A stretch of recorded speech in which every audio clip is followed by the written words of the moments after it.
Hello বন্ধুরা, সবাইকে জানাই রথযাত্রার শুভেচ্ছা। তো চলো আজকে সকাল থেকেই কি করলাম তোমাদের সাথে শেয়ার করিনি ঝটপট করে। তো দেখো, সকালবেলা উঠে বাসি কাজ সেরে নিয়ে নিজে ফ্রেশ হয়ে নিজের ব্যায়াম করার ছিল সেটা করে নিয়ে চলে এসেছি রান্নাঘরে রান্না করতে।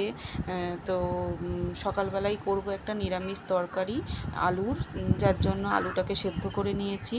আর এটা একটু সাউথ ইন্ডিয়ান ডিশ মতন আর কি করতে চাইছি। তো আমি কোনো রেসিপি দেখে নয়, নিজের মন থেকেই করার চেষ্টা করেছি। তো যাই হোক, দেখো প্রথমে আলুগুলোকে সেদ্ধ করে নিয়েছি, দিয়ে ছোটো ছোটো করে টুকরো করে কেটে নিয়েছি।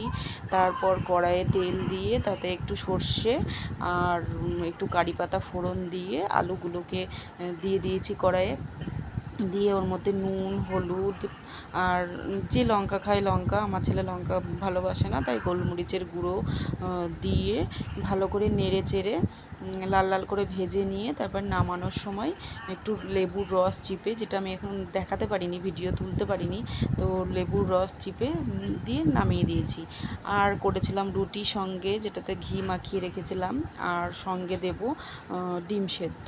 ওই পাশে ডাল আর ডিম সেদ্ধ প্রেসারে বসিয়ে নিয়েছি। তো আর হচ্ছে দুপুরের জন্যও আমি একবারেই সকালবেলা রান্না করতে ঢুকলে একবারে সকাল দুপুরটা করে ফেলি একসাথে।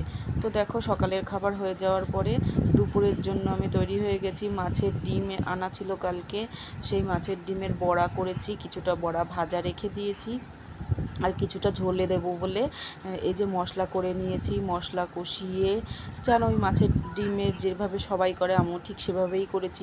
ফোড়ন দিয়ে মশলা কষিয়ে তাতে জল দিয়ে দিলাম, দিয়ে ডিমগুলো, ভাজা ডিমগুলো ঝোলে দিয়ে দিলাম, দিয়ে ফুটিয়ে নিয়ে নামিয়ে দিয়েছি। তো দুপুরের রান্না আর সঙ্গে তো ডাল সেদ্ধ করেছি। তো আর বেশি কিছু করব না, বাড়িতে শুধু ছেলে আর আমিই খাবো, কারণ মায়ের আজকে যেহেতু রথযাত্রা, জগন্নাথ দেবের পুজো, তাই কারণে মায়ের গুরুদেবের বাড়িতে যাবে, তাই জন্য তার ওখানেই খাওয়া দাওয়া। আমাদের এই পর্যন্ত, টাটা।